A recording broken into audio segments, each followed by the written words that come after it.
शांति ओम शांति ओम शांति ओम शांति ओम शांति ओम शांति। मुरली date जुलाई 28, 2022 प्रातः मुरली। ओम शांति। बाप दादा मधुबन। मीठे बच्चे, तुम्हें पढ़ाई में कभी थकना नहीं है, अतक बनना है। अतक बनना अर्थात कर्मातीत अवस्था को पाना। ತಂದೆಯರ ಮಧುರ ಮಕ್ಕಳೇ, ತಾವು ವಿದ್ಯೆಯಲ್ಲಿ ಎಂದಿಗೂ ಸುಸ್ತಾಗಬಾರದು. ವಿದ್ಯೆಯಲ್ಲಿ ಎಂದಿಗೂ ಸುಸ್ತಾಗಬಾರದು, ಅಥಕರಾಗಬೇಕು. ಅಂದರೆ ಎಂದಿಗೂ ಸುಸ್ತಾಗದೇ ಇರುವಂಥವರಾಗಿ ಆಗಬೇಕು.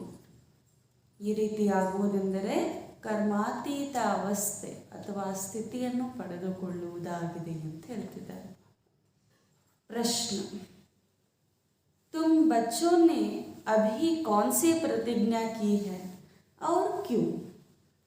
ತಾವು ಮಕ್ಕಳು ಈಗ ಯಾವ ಪ್ರತಿಜ್ಞೆಯನ್ನು ಮಾಡಿದ್ದೀರಿ ಹಾಗೂ ಏಕೆ? ಏನು ಪ್ರತಿಜ್ಞೆಯನ್ನು ಮಾಡಿದ್ದೀರಿ?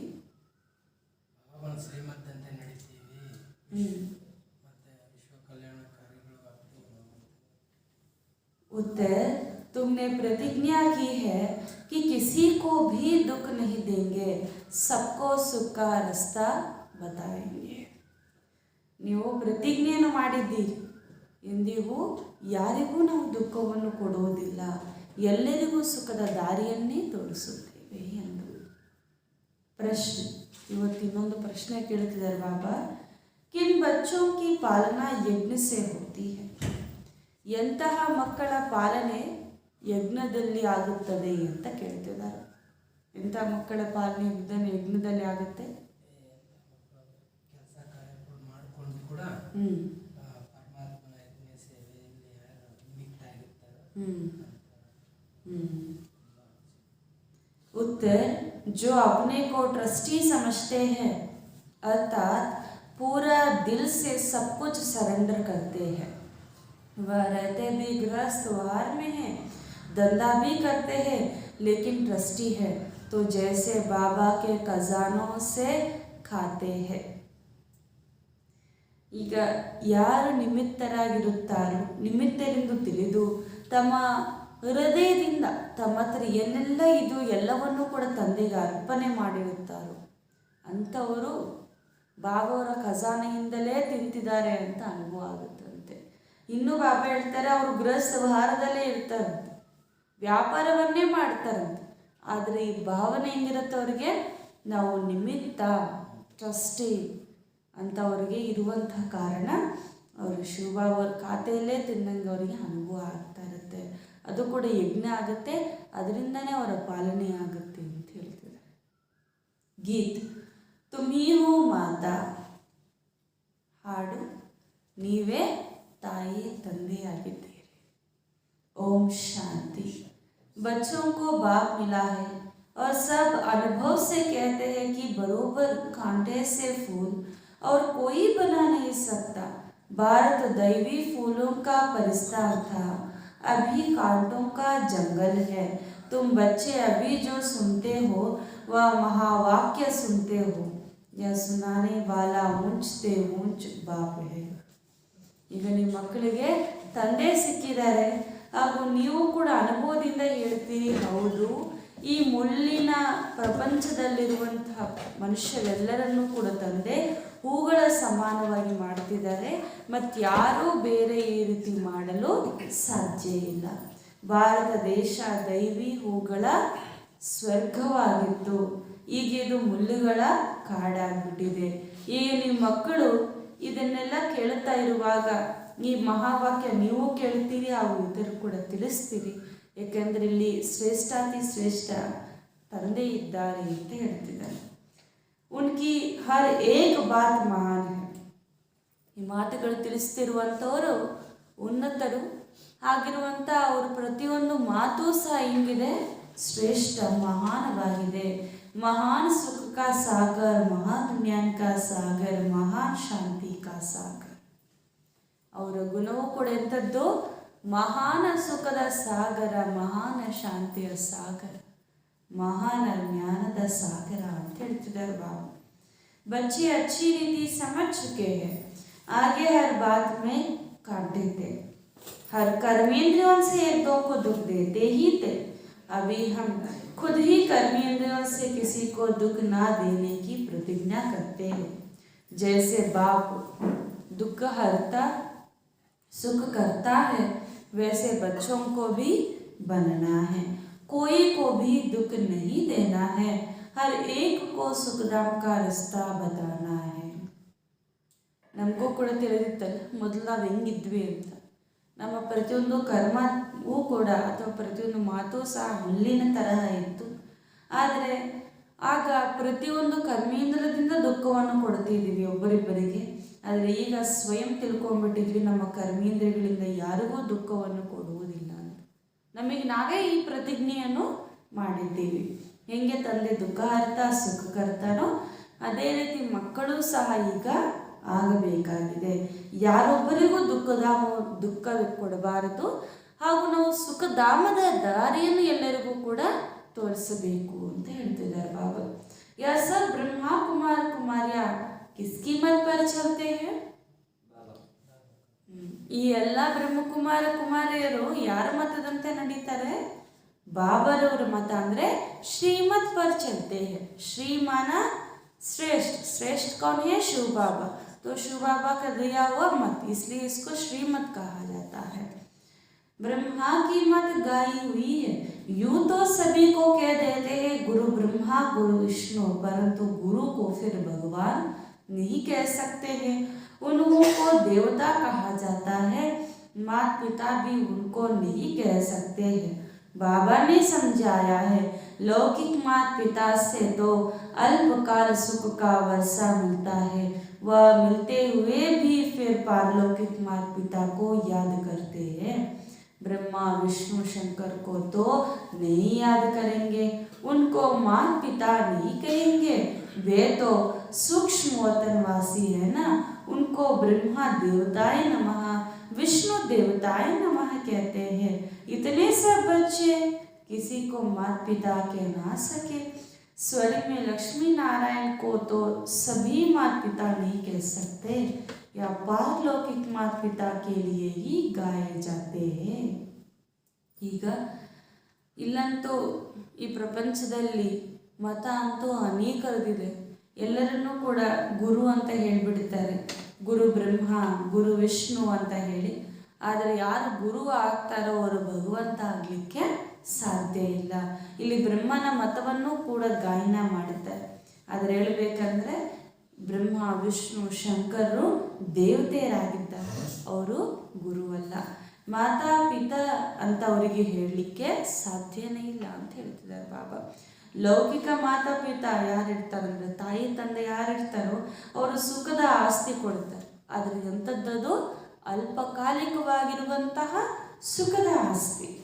ಆದರೂ ನೋಡಿ, ಅದಕ್ಕೆ ಒಂದು ಬಾಬಾ ಎಕ್ಸಾಕ್ಟ್ ಪಾಯಿಂಟ್ ಹೇಳ್ತಿದ್ದಾರೆ. ಏನು ಅಂತಂದರೆ, ಲೌಕಿಕ ಮಾತಾ ಪಿತಾ ಇದ್ದರೂ ಕೂಡ ಯಾರು ನೆನಪು ಮಾಡ್ತಾರೆ? ಪಾರಲೌಕಿಕ ತಂದೆ ತಾಯಿ ನೆನಪು ಮಾಡ್ತಾರಲ್ವ. ಲೌಕಿಕ ತಾಯಿ ತಂದೆಯಿಂದಾನೇ ಎಲ್ಲವೂ ಸಿಗಂಗಿದ್ರೆ ಅವರನ್ನು ಯಾಕೆ ನೆನಪು ಮಾಡ್ತಿದ್ರು? ಬಾಬಾ ಹೇಳ್ತಾರೆ ಅವ್ರು ಕೊಡುವುದು ಅಲ್ಪಕಾಲಿಕ. ಬ್ರಹ್ಮ ವಿಷ್ಣು ಶಂಕರನ್ನು ಇಲ್ಲಿ ನೆನಪು ಮಾಡುವಂಥ ಅವಶ್ಯಕತೆ ಇಲ್ಲ. ಅವರನ್ನು ತಾಯಿ ತಂದೆಯನ್ನು ಹೇಳಲಾಗುವುದಿಲ್ಲ. ಅವರು ಸೂಕ್ಷ್ಮೋತ್ತನ ವಾಸಿಗಳಾಗಿದ್ದಾರೆ. ಅವರಿಗೆ ಹೇಳಲಾಗುತ್ತೆ ಬ್ರಹ್ಮ ದೇವತಾಯ ನಮಃ ವಿಷ್ಣು ದೇವತಾಯ ನಮಃ ಅಂತ. ನಾವೆಲ್ಲರೂ ಕೂಡ ಒಬ್ಬ ತಂದೆಗೆ ಮಾತ್ರ ಮಕ್ಕಳಾಗ್ತೇವೆ. ಈ ಪ್ರಪಂಚದಲ್ಲಿ ಇಷ್ಟೂ ಜನರಿಗೆ ತಂದೆ ಅಂತ ದೇವತೆಯರಿಗೆ ಹೇಳಲಿಕ್ಕೆ ಸಾಧ್ಯನೇ ಇಲ್ಲ. ಸ್ವರ್ಗದಲ್ಲೂ ನೋಡಿ, ಲಕ್ಷ್ಮೀ ನಾರಾಯಣರನ್ನು ಕೂಡ ಪೂರ್ತಿ ಪ್ರಪಂಚದಲ್ಲಿರುವಂಥವ್ರೆಲ್ಲರೂ ಕೂಡ ತಾಯಿ ತಂದೆ ಅಂತ ಕರೆಯೋದಿಲ್ಲ. ಅವ್ರಿಗೆ ಇಬ್ಬರು ಮಕ್ಕಳಿದ್ರೆ ಅವ್ರು ಮಾತ್ರ ತಾಯಿ ತಂದೆ ಅಂತ ಹೇಳಲಿಕ್ಕೆ ಸಾಧ್ಯ. ಆದರೆ ಈ ಸಮಯದಲ್ಲಿ ಮಾತ್ರ ಪಾರಲೌಕಿಕ ತಾಯಿ ತಂದೆ ನಿಮಗೆ ಸಿಕ್ಕಿದ್ದಾರೆ. ಅದಕ್ಕೋಸ್ಕರ ಇವಾಗ ನಾವೆಲ್ಲರೂ ಕೂಡ ಒಬ್ಬ ತಂದೆಯನ್ನು ನೆನಪು ಮಾಡಬೇಕು. तो माता पिता हम बालक तेरे बहुत करके आशीर्वाद कृपा बहुत मांगते हैं। अभी तुम बच्चे जानते हो बेहद का बाप कैसे आशीर्वाद अथवा कृपा करते हैं। वैसे तो नहीं कहते हैं आयुष्मान भव, चिरंजीवी भव। बाप तो आकर सहज राजयोग और न्याय की शिक्षा देते हैं, आशीर्वाद व कृपा भक्ति मार्ग में ढेर देते हैं एक दो को। अच्छी दृष्टि रखना, दया दृष्टि रखना, सो तो परमपिता परमात्मा के सिवा कोई रख ना सके। ऐसे नहीं कोई देखने से देवता बन जाते हैं, नहीं, यहाँ तो यह पाठशाला है, पाठशाला से पढ़ना होता है। ತಂದೆ ಹೇಳ್ತಿದ್ದಾರೆ, ಇಲ್ಲಿ ನೀವೆಲ್ಲರೂ ಗಾಯನ ಮಾಡ್ತೀರಿ, ನೀವೇ ತಾಯಿ ತಂದೆ, ನಾವು ನಿಮ್ಮ ಬಾಲಕರು ಅಂತ ಹೇಳ್ತೀರಾ ಇಲ್ವಾ? ಹೇಳ್ತೀವಲ್ವ? ಬಾಬಾ ಹೇಳ್ತಾರೆ ಹಿಂಗಂತೇಳಿ ತಂದೆಯಿಂದ ಆಶೀರ್ವಾದ ಅಥವಾ ಕೃಪೆಗಳನ್ನು ಕೂಡ ಕೆಲವು ಮಕ್ಕಳು ಕೇಳ್ತಾರಂತೆ. ಆದರೆ ತಂದೆ ಹೇಳ್ತಾರೆ, ಮಕ್ಕಳೇ ನೀವು ತಿಳ್ಕೊಂಡಿದ್ದೀರಿ ಇವರು ಬೇಹದ್ದಿನ ತಂದೆ ಆಗಿದ್ದಾರೆ, ಇವರು ಹೆಂಗೆ ನಿಮಗೆ ಕೃಪೆ ಅಥವಾ ಆಶೀರ್ವಾದವನ್ನು ಮಾಡ್ತಾರೆ? ಈ ರೀತಿ ಅಂತ ಹೇಳಲಿಕ್ಕೆ ಸಾಧ್ಯ ಇಲ್ಲ. ಆಯುಷ್ಮಾನ್ ಭವ, ಚಿರಂಜೀವಿ ಭವ ಅಂತ ಬಾಬಾ ಬಂದು ಏನು ಮಾಡ್ತಾರೆ? ಅವರು ಬಂದು ಜ್ಞಾನ ಯೋಗದ ಶಿಕ್ಷಣೆಯನ್ನು ಕೊಡ್ತಾರೆ ಅಷ್ಟೇ. ಆದರೆ ಇಲ್ಲಿ ಆಶೀರ್ವಾದ ಅಥವಾ ಕೃಪೆಯ ಮಾತಿಲ್ಲ ಅಂತ ಹೇಳ್ತಿದ್ದಾರೆ ಬಾಬಾ. ಇನ್ನೂ ಬಾಬಾ ಹೇಳ್ತಾರೆ, ಈ ಪ್ರಪಂಚದಲ್ಲಿ ಒಳ್ಳೆ ದೃಷ್ಟಿ, ದಯಾ ದೃಷ್ಟಿ ಇಟ್ಕೊಳ್ಳುವಂಥವ್ರು ಯಾರೊಬ್ಬರೂ ಇಲ್ಲ, ಅದು ಪರಮಾತ್ಮ ಮಾಡಲಿಕ್ಕೆ ಸಾಧ್ಯ. ಹಂಗಂತೇಳಿ ಇದೊಂದು ಪಾಠಶಾಲೆಯಲ್ಲಿ ಯಾರದೂ ಕೂಡ ಆಶೀರ್ವಾದ ಮಾಡಲು ಸಾಧ್ಯ ಇಲ್ಲ ಅಂತ ಹೇಳ್ತಿದ್ದಾರೆ. ಇಲ್ಲಿ ಯಾರನ್ನೂ ಕೂಡ ಪರಮಾತ್ಮದು ಒಳ್ಳೆ ದೃಷ್ಟಿ ಅಂದ ತಕ್ಷಣ ಯಾರನ್ನಾದ್ರೂ ನೋಡಿದ ತಕ್ಷಣ ಅವ್ರು ದೇವತರಾಗ್ಬಿಡ್ತಾರೆ ಅಂತ ಆ ರೀತಿಯೂ ಇಲ್ಲ. ಪರಮಾತ್ಮಂದು ದಯ ದೃಷ್ಟಿ ಸಮಾನವಾಗಿ ಸೃಷ್ಟಿಯ ಮೇಲಿರುವಂಥ ಪ್ರತಿಯೊಬ್ಬ ಮನುಷ್ಯಾತ್ಮರ ಮೇಲೆ ಒಂದೇ ಸಮಾನವಾಗಿರುತ್ತೆ ಅಂತ ಹೇಳ್ತಾರೆ ಬಾಬಾ. ಅವರು ಆ ದಯ ದೃಷ್ಟಿ ಇಟ್ಟಿರುವಂಥ ಕಾರಣ ತಾನೇ ನಾವು ಇವತ್ತು ಬಾಬಾ ಅವ್ರ ಮಕ್ಕಳಾಗಿದ್ದೀವಿ. ಅದೇ ರೀತಿ ಬಾಬಾ ಹೇಳ್ತಾರೆ, ಈಗ ಇದೊಂದು ಪಾಠಶಾಲೆ, ಇಲ್ಲಿ ನೀವೆಲ್ಲರೂ ಕೂಡ ಬಂದು ಓದ್ತಿದ್ದೀರಿ.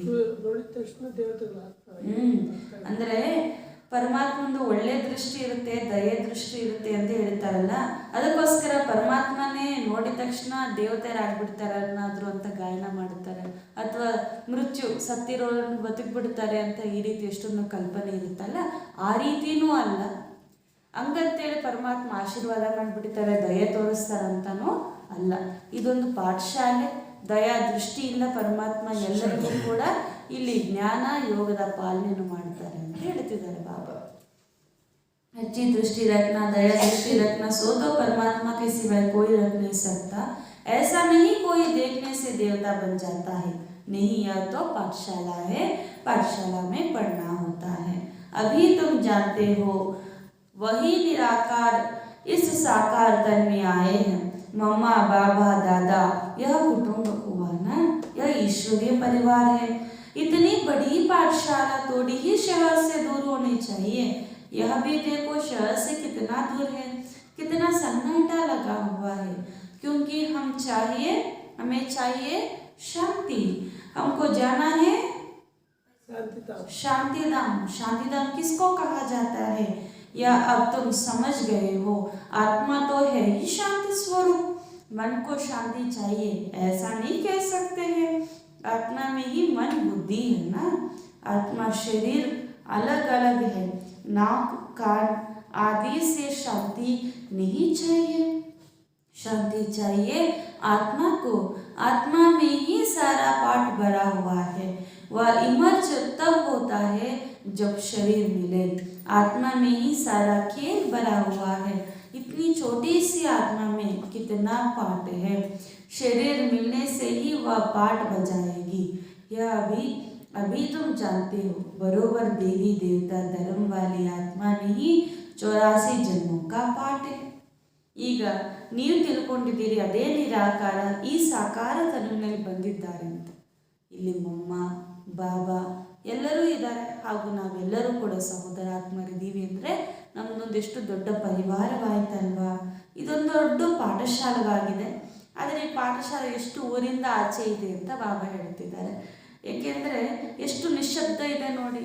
ಏಕೆಂದರೆ ನಾವು ಇಷ್ಟಪಡುವುದೇ ಶಾಂತಿ, ನಾವು ಹೋಗಬೇಕಾಗಿರೋದೇ ಶಾಂತಿಧಾಮಕ್ಕೆ. ಶಾಂತಿಧಾಮ ಅಂತ ಯಾವುದಕ್ಕೆ ಹೇಳಲಾಗುತ್ತೆ ಅಂತ ನೀವು ತಿಳ್ಕೊಂಡಿದ್ದೀರಿ. ಹಾಗೂ ಆತ್ಮದ ಸ್ವರೂಪವೂ ಕೂಡ ಶಾಂತಿಯಾಗಿದೆ. ಮನಸ್ಸಿಗೆ ಶಾಂತಿ ಬೇಕು ಅಂತ ಯಾರೆಂದಿಗೂ ಹೇಳುವುದಿಲ್ಲ. ಬಾಬಾ ಹೇಳ್ತಿದ್ದಾರೆ, ಆತ್ಮದಲ್ಲಿಯೇ ಮನಸ್ಸು ಬುದ್ಧಿ ಇರುತ್ತೆ. ಇಲ್ಲಿ ಆತ್ಮಕ್ಕೆ ಶಾಂತಿ ಬೇಕು ಅಂತ ಬಾಬಾ ಹೇಳ್ತಿದ್ದಾರೆ. ಮೂಗು, ಕಿವಿ ಇತ್ಯಾದಿ ಎಲ್ಲದಕ್ಕೂ ಶಾಂತಿ ಬೇಕು ಅಂತ ಹೇಳಲಾಗುವುದಿಲ್ಲ. ಇದಕ್ಕೆ ಬಾಬಾ ಹೇಳ್ತಾರೆ, ಆತ್ಮದಲ್ಲೇ ಪೂರ್ತಿ ಪಾತ್ರ ನೋಂದಾವಣೆ ಆಗಿರುವಂಥ ಕಾರಣ ಈ ಶರೀರ ಸಿಕ್ಕಿದ ನಂತರ ಅದರಲ್ಲಿರುವಂಥ ಪಾತ್ರ ಇಮರ್ಜ್ ಆಗುತ್ತೆ. ಅದರ ಅನುಸಾರವಾಗಿ ನಾವು ಇಲ್ಲಿವರೆಗೂ ಪಾತ್ರ ಮಾಡ್ಕೊಂಡು ಬಂದಿದ್ದೀವಿ, ಆಟವನ್ನು ಆಡ್ತಾ ಬಂದಿದ್ದೀವಿ. ಎಷ್ಟು ಅದ್ಭುತ ಅಂದರೆ ಆತ್ಮ ನೋಡ್ಲಿಕ್ಕೆ ಇಷ್ಟು ಚಿಕ್ಕದು, ಆದರೆ ಇಷ್ಟು ಪಾತ್ರ ಅದರಲ್ಲಿ ನೋಂದಾವಣೆ ಆಗಿದೆ ಅಂತ ಹೇಳ್ತಿದ್ದಾರೆ. अभी यह तुम जानते हो, बरोबर देवी देवता धर्म वाली आत्मा में ही 84 जन्मों का पाठ है। या अभी तुम जानते हो, सचयुग में नहीं जानेंगे। इस समय ही गाया जाता है, हीरा जैसा जन्म अनमोल है, अमोलक है। तो क्योंकि तुम अभी ईश्वरीय औलाद बने हो। मम्मा बाबा कहते हैं, अज्ञान काल में जो गाते थे तुम माता पिता या किसकी महिमा यह भी नहीं जानते थे। तुम प्रैक्टिकल में अभी सुख गणेरे का वर्षा ले रहे हो। ಈಗ ನೀವು ದೇವಿ ದೇವತಾ ಧರ್ಮದ ಆತ್ಮ ಆಗಿದ್ದೀರಿ, ನೀವೇ 84 ಜನ್ಮಗಳನ್ನು ಪಡೆದಿದ್ದೀರಿ ಅಂತ ಹೇಳ್ತಿದ್ದಾರೆ ಬಾಬಾ. ಎಷ್ಟು ಜನ್ಮಗಳನ್ನು ಪಡೆದಿದ್ದೀರಿ? 84 ಜನ್ಮಗಳನ್ನು ಪಡೆದಿದ್ದೀರಿ. ನಿಮಗೆ ಗೊತ್ತಿದೆ ನಾವು ಸತ್ಯುಗದಲ್ಲಿ ಈ ರೀತಿ ಪಾತ್ರ ಮಾಡಿದ್ವಿ, ಮತ್ತು ಸತ್ಯುಗದಲ್ಲಿ ನೆನಪಿರೋದಿಲ್ಲ ನಾವು ಹಿಂಗೆ ಆಗಿದ್ವಿ ಅಂತ. ಈ ಸಮಯದಲ್ಲಿ ಮಾತ್ರ ಇದೆಲ್ಲ ನೆನಪಿರುತ್ತೆ. ಅದಕ್ಕೋಸ್ಕರ ಈ ಸಮಯದ ಅಥವಾ ಈ ಜನ್ಮವನ್ನು ವಜ್ರ ಸಮಾನ ಅಮೂಲ್ಯವಾಗಿರುವಂಥ ಜನ್ಮ ಅಂತ ಗಾಯನ ಮಾಡಲಾಗುತ್ತೆ. ಈಗ ನೀವು ಈಶ್ವರಿಯ ಸಂತಾನರಾಗಿದ್ದೀರಿ. ತಾಯಿ ತಂದೆ ಅಂತ ಕೂಡ ಇವ್ರಿಗೆ ನೀವು ಹೇಳ್ತೀರಲ್ಲ, ಅಜ್ಞಾನ ಕಾಲದಲ್ಲೂ ಕೂಡ ಹೇಳ್ತಿದ್ದೀರಿ, ಆದರೆ ಅವಾಗ ಗೊತ್ತಿರಲಿಲ್ಲ. ಆದರೆ ಈಗ ಸ್ವಯಂ ತಾಯಿ ತಂದೆ ಅಂತ ಹೇಳಿ ಇವರಿಂದ ನೀವು ಸುಖದ ಸಂಪತ್ತು ಅಂದರೆ ಆಸ್ತಿಯನ್ನು ಪಡೆದುಕೊಳ್ತಿದ್ದೀರಿ. अभी समझते हो कि जन्म जन्मांतर शास्त्र पढ़ते भी नीचे ही उतरते आए हैं। यह भी ड्रामा में नूंद है। भक्ति करनी ही है, ना भक्ति बदलनी है, ना ज्ञान बदलना है। भक्ति की बड़ी सामग्री है, वेद शास्त्र अतः है। लिस्ट निकालो तो बड़ी लिस्ट हो जाएगी। सारी दुनिया में क्या क्या कर रहे हैं, कितने मेले मलखाड़े आदि होते हैं। अब बाप कहते हैं, बच्चे आधा कल्प भक्ति करते करते थक गए हो। यह पढ़ाई में थकने की बात नहीं है, इसमें तो और ही खुशी होती है, क्योंकि यह तो कमाई है। ತಂದೆ ಹೇಳ್ತಿದ್ದಾರೆ, ಇಲ್ಲಿ ಜನ್ಮ ಜನ್ಮಾಂತರದಿಂದ ನೀವು ಶಾಸ್ತ್ರವನ್ನು ಓದ್ತಾನೆ ಬಂದ್ರಿ, ಆದರೆ ಶಾಸ್ತ್ರವನ್ನು ಓದುತ್ತಾ ಏನಾದ್ರಿ ಅಲ್ವಾ, ಕಂಗಾಲಾಗ್ಬಿಟ್ರಿ. ಉನ್ನತವಾಗಿರುವಂಥವ್ರು ಕೆಳಗಡೆ ಇಳ್ಕೊಂಡು ಬಂದ್ಬಿಟ್ರಿ ಅಂತ ಬಾಬಾ ಹೇಳ್ತಿದ್ದಾರೆ. ಭಕ್ತಿಯೂ ಕೂಡ ಇಲ್ಲಿ ಆಗಲೇಬೇಕು, ಭಕ್ತಿಯೂ ಕೂಡ ಬದಲಾವಣೆ ಆಗೋದಿಲ್ಲ, ಜ್ಞಾನವೂ ಬದಲಾವಣೆ ಆಗೋದಿಲ್ಲ. ಈ ಡ್ರಾಮಾ ಫಿಕ್ಸ್ ಆಗಿಬಿಟ್ಟಿದೆ, ನೋಂದಾವಣೆ ಆಗಿದೆ ಅಂತ ಹೇಳ್ತಾರೆ ಬಾಬಾ. ಭಕ್ತಿ ಚಾಪ್ಟ್ರೇ ತೆಗೆದುಬಿಡಿ, ಬೇಡವೇ ಬೇಡ, ಇದರಿಂದ ನಾವು ಇಷ್ಟು ಬಿದ್ದೋಗಿದ್ದೀವಿ ಅಂದರೆ ಅದಾಗಲಿಕ್ಕೆ ಸಾಧ್ಯ ಇಲ್ಲ ಅಂತ ಹೇಳ್ತಿದ್ದಾರೆ ಬಾಬಾ. ಭಕ್ತಿಯು ಕೂಡ ತುಂಬ ದೊಡ್ಡದಾಗಿದೆ, ಭಕ್ತಿಯ ಸಾಮಗ್ರಿ ಕೂಡ ತುಂಬ ಜಾಸ್ತಿ ಇದೆ. ವೇದ ಶಾಸ್ತ್ರ ಎಷ್ಟು ಅಪಾರವಿದೆಯಲ್ವಾ, ಲಿಸ್ಟ್ ತೆಗೆದ್ರೆ ಎಷ್ಟು ದೊಡ್ಡ ಲಿಸ್ಟ್ ಬರುತ್ತೆ. ಬಾಬಾ ಹೇಳ್ತಾರೆ, ಭಕ್ತಿ ಮಾರ್ಗದಲ್ಲಿ ಕೆಳಗಡೆ ಇಳಿತಾ ಬಂದ್ರಿ ಅಂದ ತಕ್ಷಣ ಮತ್ತು ಹಂಗೂ ಏನೂ ಇಲ್ಲ ಅಂತಲ್ವಲ್ಲ. 2500 ವರ್ಷ ಅದನ್ನೇ ನಾವು ಮಾಡ್ಕೊಂಡು ಬಂದಿದ್ದೀವಿ ಅಂದರೆ ಅದರಲ್ಲೂ ತುಂಬ ಸಾಮಗ್ರಿ ಇದ್ದೇ ಇದೆ, ಆ ಪಾತ್ರನೂ ನಡೀಲೇಬೇಕು ಅಂತ ಹೇಳ್ತಿದ್ದಾರೆ. ಆದರೆ ಈ ಸಮಯದಲ್ಲಿ ನೋಡಿ ಏನೇನು ಆಗ್ತಿದೆ, ಎಷ್ಟು ಜನ ಮೇಲೆಗಳೆಲ್ಲ ಮಾಡ್ತಾರೆ. ಈಗ ತಂದೆ ಹೇಳ್ತಾರೆ, ಮಕ್ಕಳೇ ಅರ್ಧ ಕಲ್ಪ ಭಕ್ತಿ ಮಾಡ್ತಾ ಮಾಡ್ತಾ ನೀವೇನಾದ್ರಿ ಸುಸ್ತಾಗ್ಬಿಟ್ಟಿದ್ದೀರ. ಆದರೆ ಈ ವಿದ್ಯೆಯಲ್ಲಿ ಸುಸ್ತಾಗುವಂಥ ಮಾತಿಲ್ಲ. ವಿದ್ಯೆಯಲ್ಲಿ ಏನಾಗಬೇಕು, ಖುಷಿ ಆಗಬೇಕು. ಸ್ಟೂಡೆಂಟ್ಸ್ ವಿದ್ಯೆಯನ್ನು ಓದ್ತಿದ್ದಾರೆ ಅಂದರೆ ಅವರಿಗೆ ಖುಷಿ ಆಗುತ್ತೆ, ನಾವು ಭವಿಷ್ಯದಲ್ಲಿ ಇದಾಗ್ತೀವಿ ಅದಾಗ್ತೀವಿ ಅಂತ. ಅದೇ ರೀತಿ ಇಲ್ಲೂ ಕೂಡ ವಿದ್ಯೆಯಲ್ಲಿ ಸುಸ್ತಾಗಬಾರ್ದು. ಅಲ್ಲಂತೂ ವಿದ್ಯೆ ಓದುವ ಸಮಯದಲ್ಲಿ ಏನು ಲಾಭ ಇರಲ್ಲ. ಆದರೆ ಬಾಬಾ ಹೇಳ್ತಾರೆ, ಈಗ ನೀವು ತುಂಬ ಖುಷಿಯಾಗಿರ್ಬೇಕಂದ್ರೆ ವಿದ್ಯೆಯಲ್ಲೂ ಸಂಪಾದನೆ ಆಗ್ತಿದೆ ನಿಮಗೆ ಅಂತ ಹೇಳ್ತಿದ್ದಾರೆ ಬಾಬಾ. कमाई में कभी भी उबासी व झुटके नहीं आने चाहिए। धारणा कच्ची है, नॉलेज की वैल्यू का पता नहीं तो सुस्ती आ जाती है। बाप की याद में बैठने से बहुत कमाई होती है, इसमें थकना नहीं है। ಬಾಬಾ ಹೇಳ್ತಾರೆ, ಸಂಪಾದನೆ ಮಾಡುವ ಅಂಗಡಿಯಲ್ಲಿ ಕುತ್ಕೊಂಡಾಗ ಹೆಂಗಿರ್ತಾರೆ ಅವರು, ಎಷ್ಟು ಆ್ಯಕ್ಟಿವ್ ಆಗಿರ್ತಾರಲ್ವಾ. ಆಕಳಿಸುವುದು ತೂಗುಡಿಸುವುದು ಮಾಡ್ತಾರೆ ಹಂಗೆ ಮಾಡಿದ್ರೆ ಏನಾಗುತ್ತೆ, ಕದ್ಕೊಂಡು ಹೋಗ್ಬಿಡ್ತಾರೆ. ಅದೇ ರೀತಿ ಬಾಬಾ ಹೇಳ್ತಾರೆ, ಇಲ್ಲೂ ಕೂಡ ಏನಾಗುತ್ತೆ, ವಿದ್ಯೆ ಆಗಿದೆ ಅಂದರೆ ಇಲ್ಲಿ ನಿಮ್ಗೆ ಸಂಪಾದನೆ ಆಗ್ತಿದೆ. ಒಂದು ವೇಳೆ ನೀವು ಈ ರೀತಿ ಮಾಡ್ತಾ ಇದ್ದೀರಿ, ಇದರ ವ್ಯಾಲ್ಯೂ ನಿಮಗೆ ಗೊತ್ತಾಗಲಿಲ್ಲ ಅಂತಂದರೆ ಧಾರಣೆ ಕೂಡ ತುಂಬ ಕಚ್ಚಾಗಿರುತ್ತೆ, ಈ ವಿದ್ಯೆ ಸುಸ್ತಂತ ಅನಿಸುತ್ತೆ ಅಂತ ಬಾಬಾ ಹೇಳ್ತಾರೆ. ತಂದೆಯ ನೆನಪಿನಲ್ಲಿ ಕುಳಿತುಕೊಳ್ಳೋದು ಅಂತಲೇ ಸಂಪಾದನೆಯನ್ನು ಮಾಡಿಕೊಳ್ಳುವುದು, ಇದರಲ್ಲಿ ಎಂದಿಗೂ ಸುಸ್ತಾಗಬಾರದು ಅಂತ ಹೇಳ್ತಿದ್ದಾರೆ. ವಿವೇಕ್ ಕೇಳ್ತಾ ಹೇ ತುಮಕೋ ಆತಕ ಜರೂರ್ ಬನ್ನ ಹೇ. ಈಗ ನಿಮ್ಮ ವಿವೇಕ ಹೇಳುತ್ತದೆ ನೀವು ಹೆಂಗಾಗಬೇಕು, ಎಂದಿಗೂ ಸುಸ್ತಾಗದೇ ಇರುವಂಥವರಾಗಿ ಆಗಲೇಬೇಕು. ಪುರುಷಾರ್ಥ ಕರ್ತೆ ಅತಕ್ ಅರ್ಥಾತ್ ಕರ್ಮಾತೀತ ಅವಸ್ಥಾ ಕೋ ಪಾನ ಹೈ. ಪುರುಷಾರ್ಥವನ್ನು ಮಾಡುತ್ತಾ ಅಥಕರಾಗಬೇಕು, ಅಂದರೆ ಕರ್ಮಾತೀತ ಸ್ಥಿತಿಯನ್ನು ಪಡೆದುಕೊಳ್ಳಬೇಕು. अब जो पुरुषार्थ करेंगे, माला इतनी छोटी है, प्रजा तो बहुत बनती है. बाप तो पुरुषार्थ कराते रहते हैं, कहते फॉलो फादर मदर, बच्चे तो ढेर है ना. प्रजापिता ब्रह्मा के भी अडॉप्टेड बच्चे हैं, शिव बाबा के अडॉप्टेड बच्चे नहीं कहेंगे.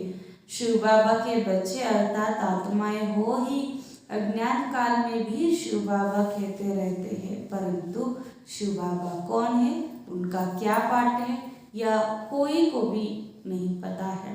शिव बाबा कहते हैं मेरे भी ड्रामा में पाठ ऐसा ही मुंदा हुआ है, ऐसा नहीं जो चाहो सो करो. हमारा भी जो पाठ होगा वही चलेगा, इसमें कृपा व आशीर्वाद मांगने की बात ही नहीं है. ಈಗ ನೀವು ಮಕ್ಕಳು ತುಂಬ ಚೆನ್ನಾಗಿ ಪುರುಷಾರ್ಥ ಮಾಡ್ತಿದ್ದೀರಿ.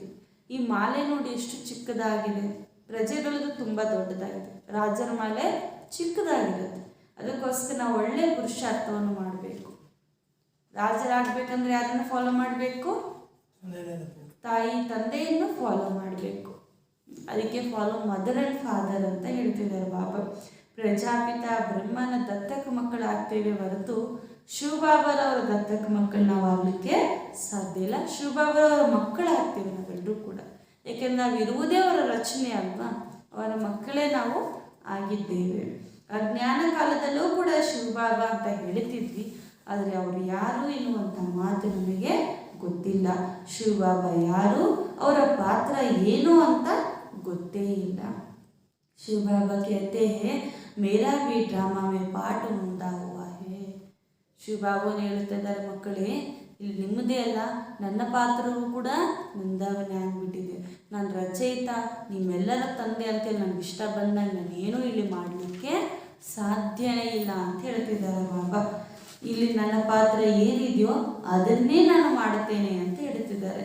ಕೃಪೆ ಅಥವಾ ಇಲ್ಲಿ ಆಶೀರ್ವಾದವನ್ನು ಬೇಡುವಂಥ ಅವಶ್ಯಕತೆಯೂ ಕೂಡ ಇಲ್ಲ. बाप जानते हैं कि बच्चों की पालना कैसे करनी है ज्ञान योग से. ತಂದೆ ಗೊತ್ತಿದೆ ಮಕ್ಕಳ ಪಾಲನೆಯನ್ನು ಹೆಂಗೆ ಮಾಡಬೇಕು, ಜ್ಞಾನ ಯೋಗದಿಂದ ಹೆಂಗೆ ಮಾಡಬೇಕು ಅಂತ. ತುಮಾರಿ ಪಾಲನಾ ಯಹಿ ಜ್ಞಾನ ಅವ್ರ ಯೋಗ ಸೆ. ನಮಗೆ ಶಿವಬಾಬಾ ಹೆಂಗೆ ಪಾಲನೆ ಕೊಡ್ತಿದ್ದಾರೆ, ಜ್ಞಾನ ಹಾಗೂ ಯೋಗದಿಂದ. ಜ್ಞಾನ ಬಾಬಾ ಏನೆಲ್ಲ ಶ್ರೀಮತನ್ನು ತಿಳಿಸ್ತಾ ಇರ್ತಾರೋ ಇದರಲ್ಲಿ ತಿಳುವಳಿಕೆಯನ್ನು ಕೊಡ್ತಾರೆ, ಜ್ಞಾನದಿಂದ ಶಕ್ತಿಯನ್ನು ತುಂಬಿಸ್ತಾ ಹೋಗ್ತಾರೆ. ಬಾಬಾರವರು ಹೇಳಿದ್ದು ಮತ್ತು ಅದನ್ನು ಮಾಡುವುದಕ್ಕೂ ನಾವು ಶಕ್ತಿಯನ್ನು ತುಂಬಿಸಿ ನಮ್ಮನ್ನು ಶ್ರೇಷ್ಠರನ್ನಾಗಿ ಬಾಬಾ ಮಾಡ್ತಿದ್ದಾರೆ. बाप जानते हैं कि बच्चों की पालना कैसे करनी है ज्ञान और योग से. मुझे कहते ही है बाबा, क्योंकि रचयिता ठहराना तो ज़रूर बाबा कहेंगे. लौकिक माँ बाप होते हुए भी पारलौकिक बाप को याद करते हैं. अभी तुम जानते हो पारलौकिक माता पिता ऐसे हुआ ना. हमको राजयोग सिखला रहे हैं. हाँ, शरीर निर्वाह तो सबको करना है, परहेज के लिए यह समझाया जाता है अपवित्र कोई वस्तु नहीं खाना है, बाकी घर में तो रहना ही है. सरेंडर हो गए हो बाबा, यह सब कुछ आपका है. बाबा का सब कुछ समझकर चलना है, तो वह जो खाते हैं सो यज्ञ का है ही.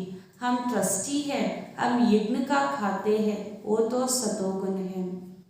अगर अर्पणमय नहीं है, अपने को ट्रस्टी नहीं समझते हो, फिर वह यज्ञ का नहीं हुआ. पहले तो अपने को ट्रस्टी समझना है. ತಂದೆ ಹೇಳ್ತಿದ್ದಾರೆ, ಮಕ್ಕಳೇ ಈಗ ನೀವು ಇವರನ್ನು ಬಾಬಾ ಅಂದರೆ ತಂದೆ ಅಂತ ಇದ್ದಾರೆ ಅಂತ ಅವ್ರು ರಚಯಿತ ಆದ್ರಲ್ವ. ಲೌಕಿಕ ತಾಯಿ ತಂದೆ ಕೂಡ ಇವರೇ, ಪಾರಲೌಕಿಕ ತಂದೆ ಕೂಡ ಇವರೇ ಆಗಿದ್ದಾರೆ. ಈಗ ನೀವು ರಾಜಯೋಗನವರಿಂದ ಕಲಿತಾ ಇದ್ದೀರಿ.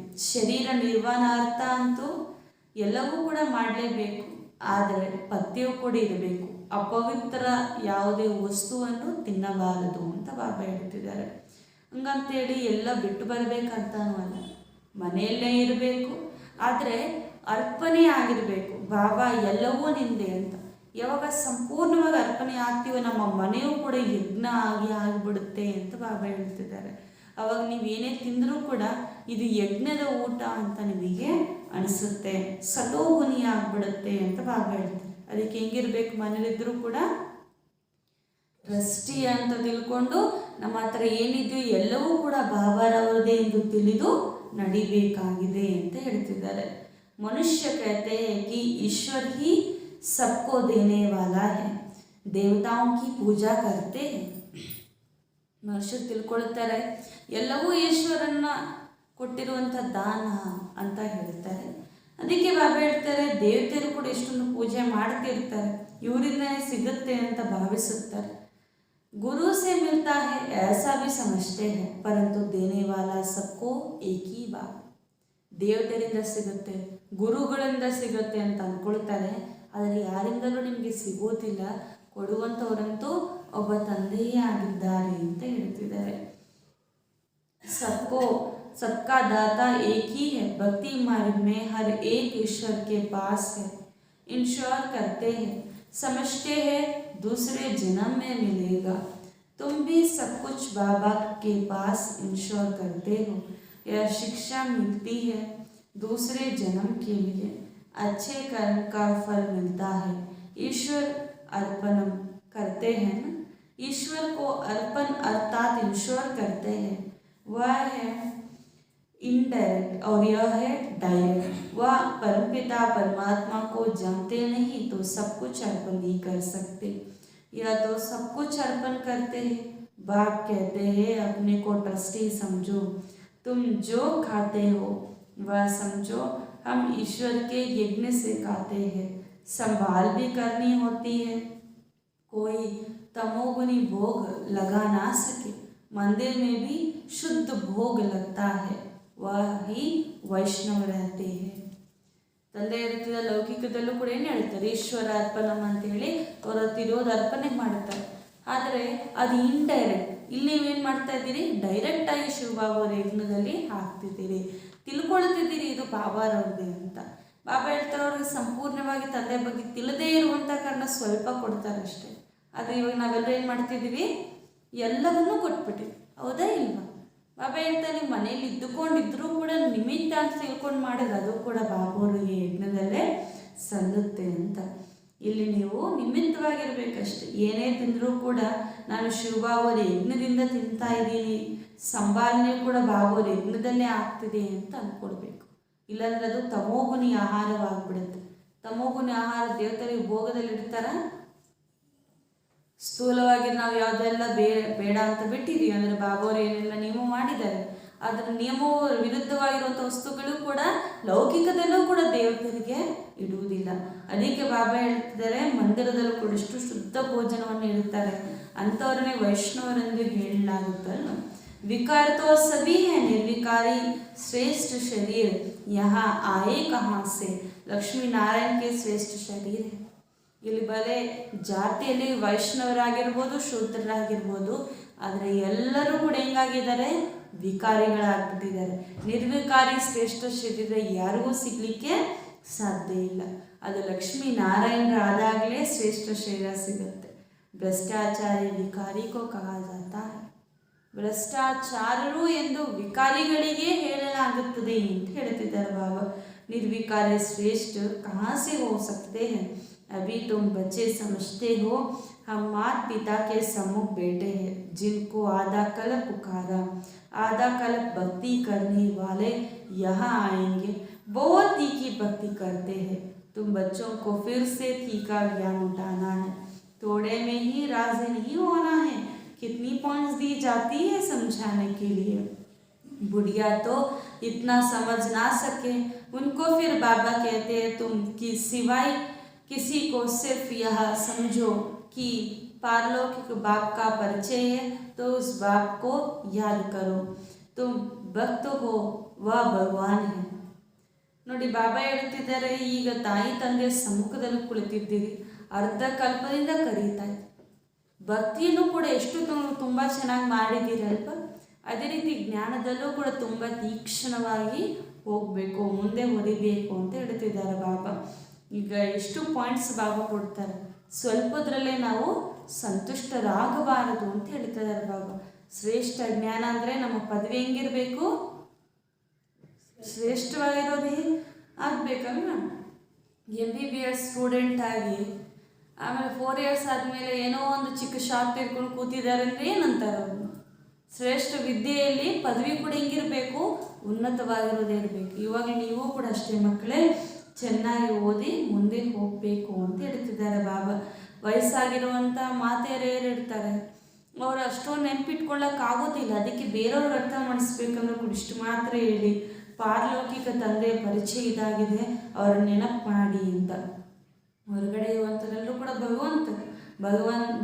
ಭಕ್ತರಾಗಿದ್ದಾರೆ, ಆದರೆ ಭಗವಂತ ಅಂತೂ ಒಬ್ಬರು ಮಾತ್ರ, ಆ ಒಬ್ಬರ ನೆನಪು ಮಾಡಿ ಅಂತ ತಿಳಿಸಿ.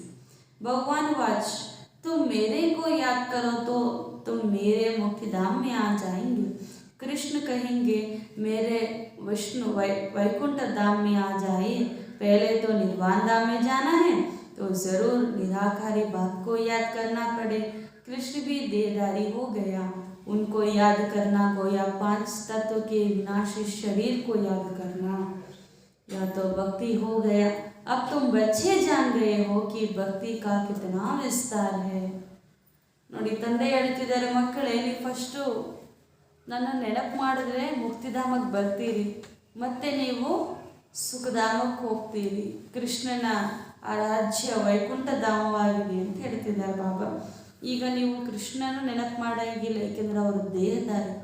ಅವ್ರನ್ನ ನೆನಪು ಮಾಡಿದ್ರೆ ಏನನ್ನು ನೆನಪು ಮಾಡಿದಂಗೆ, ಬಾಬಾ ಹೇಳ್ತಾರೆ 5 ತತ್ವಗಳಲ್ಲಿ ನೆನಪು ಮಾಡಿದಂಗೆ ಅಂತ. 5 ತತ್ವಗಳಿಂದ ಮಾಡಲ್ಪಟ್ಟಿರೋ ವಿನಾಶಿ ಶರೀರವನ್ನು ನೆನಪು ಮಾಡಿದಂಗೆ.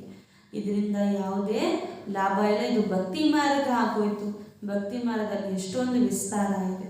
ಆದರೆ ನೀವು ಜ್ಞಾನ ಮಾರ್ಗದಲ್ಲಿ ಬಂದಿದ್ದೀರಿ, ಜ್ಞಾನದಲ್ಲಿ ಸೆಕೆಂಡಿನಲ್ಲಿ ನಿಮಗೆ ಸ್ವರ್ಗದ ಆಸ್ತಿ ಸಿಗುತ್ತದೆ. दिन के बाद रात और रात के बाद दिन, भक्ति है रात, ठोकरें खाते हैं ना, इसलिए नाम ही रखा है अंधियारी रात. जानते भी है ब्रह्मा का दिन ब्रह्मा की रात.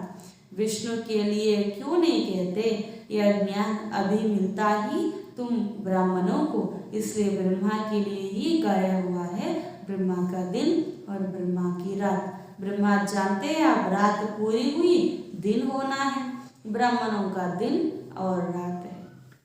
ಬ್ರಾಹ್ಮಣರ ಹಗಲು ಬ್ರಾಹ್ಮಣ ರಾತ್ರಿ ಎಂದು ಯಾಕೆ ಹೇಳಲಾಗುತ್ತೆ ಅಂತ ಬಾಬಾ ಹೇಳ್ತಿದ್ದಾರೆ.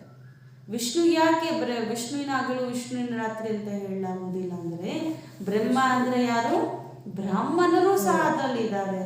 ಬ್ರಹ್ಮನ ಹಗಲು ಅಂದರೆ ಬ್ರಾಹ್ಮಣರ ಹಗಲು, ಬ್ರಹ್ಮನ ರಾತ್ರಿ ಅಂದರೆ ಬ್ರಾಹ್ಮಣರ ರಾತ್ರಿ ಆಗುತ್ತೆ. ಬ್ರಾಹ್ಮಣರಾಗಂತ ನೀವೇ ಜ್ಞಾನವನ್ನು ಪಡ್ಕೊಳ್ತಿದ್ದೀರಿ, ಅದಕ್ಕೆ ಬೆಳಕಿನಲ್ಲಿದ್ದೀರಿ. ಮತ್ತು ನೀವೇ ಭವಿಷ್ಯದಲ್ಲಿ ಈ ಜ್ಞಾನ ನಿಮ್ಮಲ್ಲಿ ಇರೋದಿಲ್ಲ, ಇದು ಪ್ರಾಯಲೋಪ ಆಗ್ಬಿಡುತ್ತೆ. ಅದಕ್ಕೋಸ್ಕರ ನೀವೇ ರಾತ್ರಿಯಲ್ಲಿ ಅಂದರೆ ಅಂಧಕಾರಕ್ಕೆ ಹೋಗ್ಬಿಡ್ತೀರಿ. ಬ್ರಹ್ಮ ರಾತ್ರಿ ವಿಷ್ಣು ರಾತ್ರಿ ಯಾಕೆ ಹೇಳೋದಂದ್ರೆ, ವಿಷ್ಣುವಿಗೆ ರಾತ್ರಿ ಗೊತ್ತಾಗಲ್ಲ, ಬರೀ ಬೆಳಕಲ್ಲೇ ಇರ್ತಾರ. ಹೌದು, ಬ್ರಾಹ್ಮಣಿಗೆ ಮಾತ್ರ ಗೊತ್ತಾಗುತ್ತೆ ಇದು ರಾತ್ರಿ ಇದು ಹಗಲು ಅಂತ. ಹೌದು, ವಿಷ್ಣು ಇದ್ದಲ್ಲಿ ಕೇವಲ ಸುಖ ಪ್ರಪಂಚದಲ್ಲಿ ಇರ್ತಾನಷ್ಟೆ, ಹಗಲೇ ಇರ್ತಾನಷ್ಟೆ, ರಾತ್ರಿ ಇದೆ ಅನ್ನೋದೇ ಅವ್ರಿಗೆ ಗೊತ್ತಾಗೋದು. ಆದರೆ ಈ ಸಮಯದಲ್ಲಿ ಬ್ರಹ್ಮನಿಗೆ ಅಂದರೆ ಬ್ರಾಹ್ಮಣರ ನಮಗೂ ಕೂಡ ಈ ಜ್ಞಾನ ಸಿಕ್ಕಿದ್ದೀಲ್ವಾ, ನಾವು ಹೆಂಗಿದ್ವಿ ಏನಾಗಿದ್ವಿ ಅಂತ, ಅದಕ್ಕೋಸ್ಕರ ಬ್ರಹ್ಮನಾಗಲು ರಾತ್ರಿ ಎಂದು ಹೇಳಲಾಗುತ್ತೆ. तुम कह सकते हो इस ज्ञान से ही हम इतनी ऊंच प्रारब्ध पाते हैं, यह ज्ञान गुम हो जाता है. ड्रामा में यह शास्त्र आदि भी नोंद हुए हैं, फिर वही शास्त्र बनेंगे जिसके लिए कहते हैं परंपरा से चले आते हैं. ऐसा नहीं कि धरती से शास्त्र निकल आया, बाप आकर सत्य बदलाते हैं. यह भक्ति की सामग्री फिर से वही निकलेगी. बूढ़ी माताओं को यह भी याद करा दो, ऊंच ते ऊंच शिव बाबा जो परमधाम में रहते हैं, जहाँ आत्माएं रहती है वह है ऊंचा टाव मूल वतन, फिर सूक्ष्म वतन में है ब्रह्मा विष्णु शंकर, फिर स्थूल वतन में आओ तो पहले लक्ष्मी नारायण का राज्य है, जो नई रचना बाप रच रहे हैं, पतितों को पावन बना रहे हैं। कहते भी हैं पतित पावन आओ, तो जरूर सारी सृष्टि पतित की है, उनको आकर पावन बनाते हैं। जो मेहनत करेंगे वही पतित दुनिया से पावन दुनिया में आएंगे। मूल बात है अपने बाप और घर को याद करना।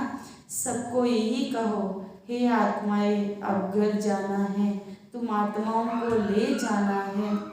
शरीर तो सबके खत्म हो जाएंगे, आत्मा के नाते सब भाई भाई है, ब्रदर से फिर शरीर के नाते भाई बहन है। बहुत मीठे मीठे बातें ತಂದೆ ಹೇಳ್ತಿದ್ದಾರೆ, ಈಗ ಶಾಸ್ತ್ರ ಏನು ಪರಂಪರೆಯಿಂದ ಬಂತು ಅಥವಾ ಭೂಮಿಯಿಂದ ಹೊರ ಬಂತಂತ ಹೇಳ್ತಾರೆ, ಅದೆಲ್ಲವೂ ಕೂಡ ಸುಳ್ಳಾಗಿದೆ. ಸತ್ಯವಾಗಿರೋದು ತಂದೆಯೇ ಬಂದು ತಿಳಿಸ್ಕೊಡ್ತಿದ್ದಾರೆ. ಭಕ್ತಿ ಮಾರ್ಗದ ಸಾಮಗ್ರಿ ಎಲ್ಲವೂ ಕೂಡ ದ್ವಾಪರ ಯುಗದಿಂದಲೇ ಮೊದಲಾಯಿತು ಅಂತ ಹೇಳ್ತಿದ್ದಾರೆ. ವಯಸ್ಸಾಗಿರುವಂಥ ಮಾತೆಯರಿಗೆ ಇಷ್ಟಾದರೂ ನೆನಪು ಮಾಡಿಸಿ, ಉನ್ನತಾತಿ ಉನ್ನತವಾಗಿರುವಂಥದ್ದು ಶಿವಬಾಬಾ ಅವರು ಪರಮಧಾಮದಲ್ಲಿ ಇರುತ್ತಾರೆ, ಅಲ್ಲೇ ಆತ್ಮರು ಇರ್ತಾರೆ, ಅದನ್ನೇ ಮೂಲವತನ ಅಂತ ಹೇಳಲಾಗುತ್ತೆ. ಆ ನಂತರ ಇರುವುದು ಸೂಕ್ಷ್ಮವತನ, ಅಲ್ಲಿ ಬ್ರಹ್ಮ ವಿಷ್ಣು ಶಂಕರ್ ಇರ್ತಾರೆ, ಹಾಗೂ ಸ್ಥೂಲ ವತನದಲ್ಲಿ ಮೊಟ್ಟ ಮೊದಲು ಲಕ್ಷ್ಮೀ ನಾರಾಯಣರ ರಾಜ್ಯ ಇರುತ್ತೆ. ಈ ರೀತಿ ರಚನೆ ಅನ್ನೋದು ತಂದೆಯಿಂದ ಮಾಡಲಾಗುತ್ತೆ. ಆಮೇಲೆ ಪಾವನರೇ ಪತಿತರಾಗಿಬಿಡುತ್ತಾರೆ. ಈ ಸೃಷ್ಟಿ ಮತ್ತೆ ಪುನರ್ ಸ್ಥಾಪನೆ ಆಗಲು ತಂದೆ ಬರ್ತಾರೆ. ಯಾರು ಪರಿಶ್ರಮ ಪಡ್ತಾರೋ, ತಂದೆ ನೆನಪಿನಲ್ಲಿ ಇರ್ತಾರೋ, ಅವರು ಪುನಃ ಪಾವನ ಪ್ರಪಂಚಕ್ಕೆ ಹೋಗ್ತಾರೆ ಅಂತ ಮೂಲವಾಗಿರುವಂಥ ಮಾತು ತಂದೆ ಹಾಗೂ ಮನೆಯನ್ನು ನೆನಪು ಮಾಡೋದು. ಎಲ್ಲರಿಗೂ ಕೂಡ ಇದನ್ನೇ ಹೇಳಿ, ಹೇ ಆತ್ಮರೇ ಈಗ ಮನೆಗೆ ಹೋಗಬೇಕು, ಈಗ ಆತ್ಮರೆಲ್ಲರನ್ನು ಕೂಡ ನಾವು ಕರ್ಕೊಂಡು ಹೋಗಬೇಕು ಅಂತ ಹೇಳ್ತಿದ್ದಾರೆ ಬಾಬಾ. ಈ ಶರೀರ ಎಲ್ಲವೂ ಕೂಡ ಸಮಾಪ್ತಿ ಆಗಿಬಿಡುತ್ತೆ. ಯಾಕೆ ನಾವು ಅವ್ರು ಕರ್ಕೊಂಬರ್ಬೇಕಂದ್ರೆ ಆತ್ಮಿಕ ಸ್ಥಿತಿಯಲ್ಲಿ ನೋಡಿದ್ರೆ ಅವರೆಲ್ಲ ನಮ್ಮ ಸಹೋದರಲ್ವಾ, ಹಾಗೂ ಈ ಶರೀರದ ಭಾವನೆ ನೋಡಿದ್ರೆ ಸಹೋದರಿಯರು ಸಹೋದರರಾಗ್ತೀವಿ. ಅದಕ್ಕೋಸ್ಕರ ಈ ಮಧುರಾತಿ ಮಧುರ ಮಾತು ಎಲ್ಲರಿಗೂ ತಿಳಿಸಬೇಕು ಅಂತ ಹೇಳ್ತಿದ್ದಾರೆ.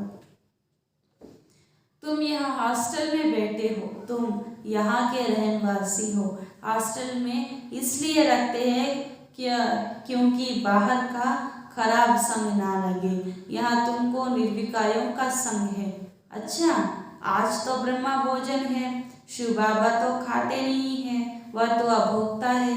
देवताओं को ब्राह्मणों का भोजन अच्छा लगता है, क्योंकि इस ब्राह्मणों के भोजन से देवता बनते हैं। तो ब्राह्मणों के भोजन का कितना महत्व है, उनका असर तो बहुत ही पड़ता है।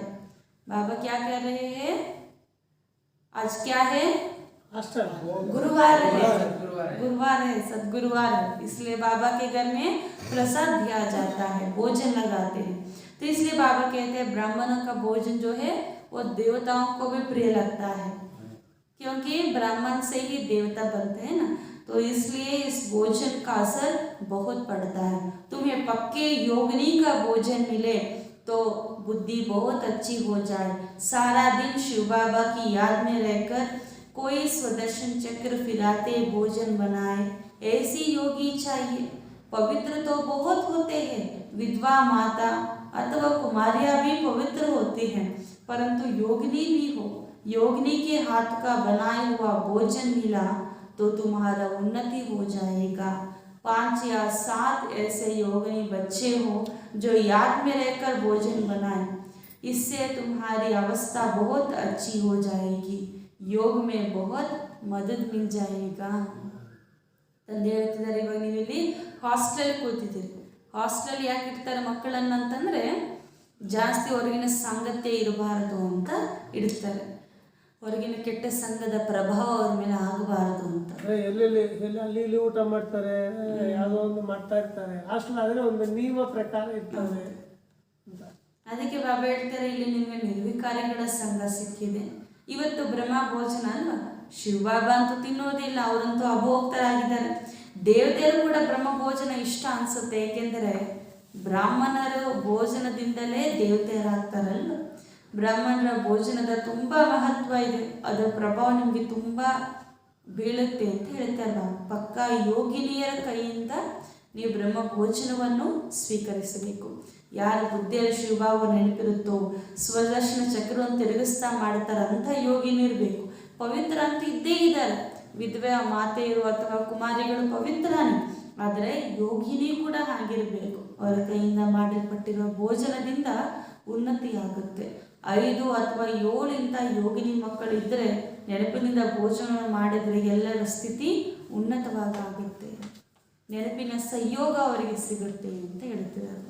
ಅದಕ್ಕೋಸ್ಕರ ನಾವು ಮನೆಯಲ್ಲಿದ್ದರೂ ಭೋಜನ ಮಾಡ್ತಾ ಇದ್ದರೂ ಕೂಡ ನಾವು ತಂದೆಯ ನೆನಪಿನಲ್ಲಿದ್ದು ಮಾಡಿದಾಗ ಅದು ಪವಿತ್ರ ಭೋಜನವಾಗುತ್ತೆ.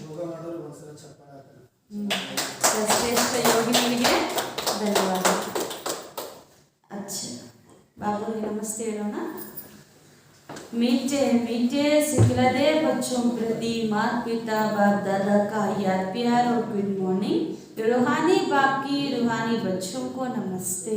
हम रूहानी बच्चों की रूहानी माता पिता बाप दादा को याद प्यार और गुड मॉर्निंग और नमस्ते नमस्ते नमस्ते.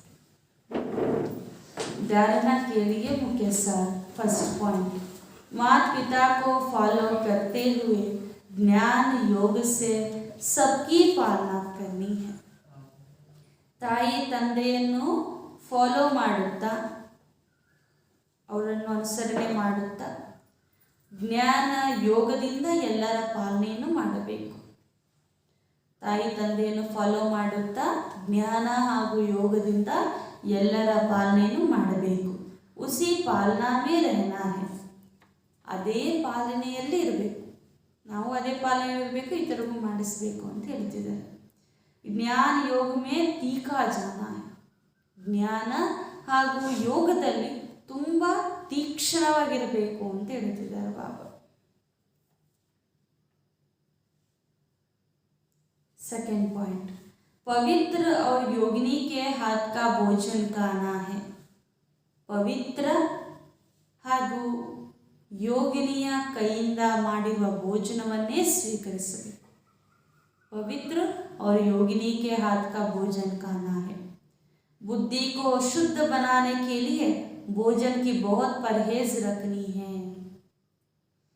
ಬುದ್ಧಿಯನ್ನು ಶುದ್ಧವಾಗಿ ಮಾಡಿಕೊಳ್ಳಲು ಭೋಜನದ ಪಥ್ಯವನ್ನು ಇಡಬೇಕಾಗಿದೆ.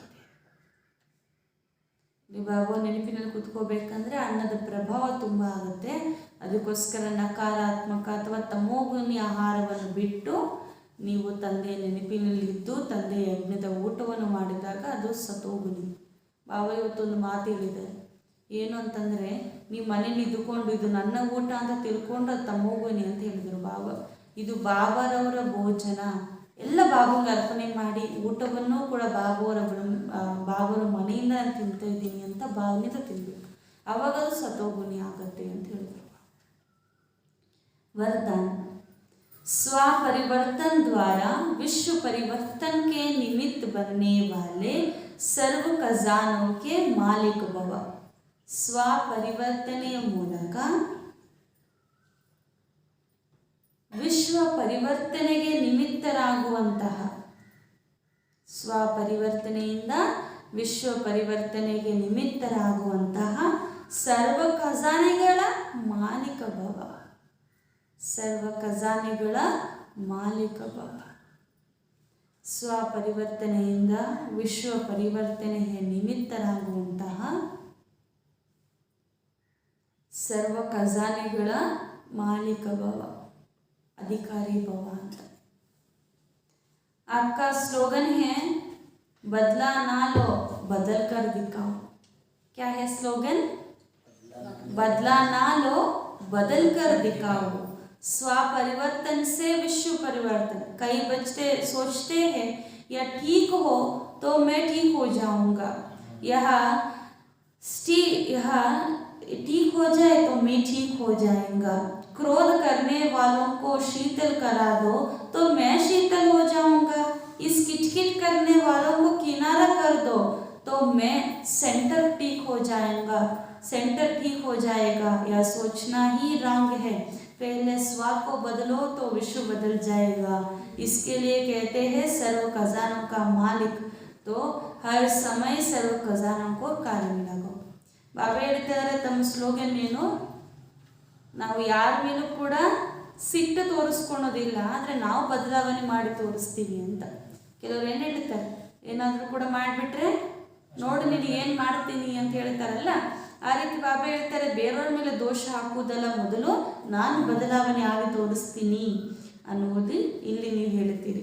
ಸ್ವಪರಿವರ್ತನೆಯಿಂದ ವಿಶ್ವ ಪರಿವರ್ತನೆ.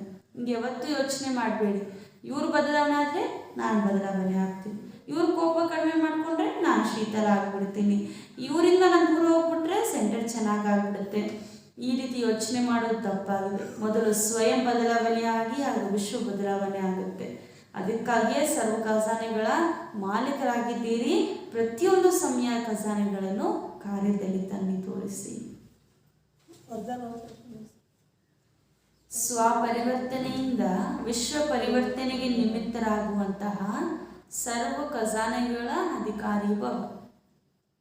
ಸ್ಲೋಗನ್, सर्व शक्तियों की लाइट सदा साथ रहे तो माया से दूर भाग जाएगी, माया दूर से ही भाग जाएगी. ಸರ್ವಶಕ್ತಿಗಳ ಲೈಟ್ ಸದಾ ಜೊತೆಯಲ್ಲಿದ್ದರೆ, ಸರ್ವಶಕ್ತಿಗಳ ಲೈಟ್ ಬೆಳಕು ಸದಾ ಜೊತೆಯಲ್ಲಿದ್ದರೆ ಮಾಯಾ ದೂರದಿಂದನೇ ಓಡೋಗುತ್ತಂತೆ. ಅದಕ್ಕೆ ಹಳೆ ಕಾಲದಲ್ಲಿ ಏನೋ ಎಲ್ಲಿಗೆ ಹೋಗ್ಬೇಕಂದ್ರೂ ಕೂಡ ಲೈಟ್ ಇಟ್ಕೊಂಡು ಹೋಗ್ತಾರೆ. ಲೈಟ್ ಇಟ್ಕೊಂಡು ಹೋಗಿದ್ರೆ ದೆವ್ವ ಬರಲ್ಲ ಅಂತ ಒಂದು ಹೇಳಿಕೆ ಅಲ್ವಾ. ಬಾಬಾ ಹೇಳ್ತಿದ್ದಾರೆ ಇಲ್ಲಿ ಮಾಯೆ ನಮಗೆ ಶತ್ರು ಅಥವಾ ಭೂತವಾಗಿದೆ. ಸರ್ವಶಕ್ತಿಗಳ ಬೆಳಕು ನಮ್ಮ ಹತ್ರ ಇದ್ದರೆ ಅದು ದೂರದಿಂದನೇ ಓಡೋಗ್ಬಿಡುತ್ತೆ ಅಂತ ಹೇಳ್ತಿದ್ದಾರೆ. ಸರ್ವಶಕ್ತಿयों की लाइट सदा साथ रहे तो माया दूर से ही भाग जाएगी.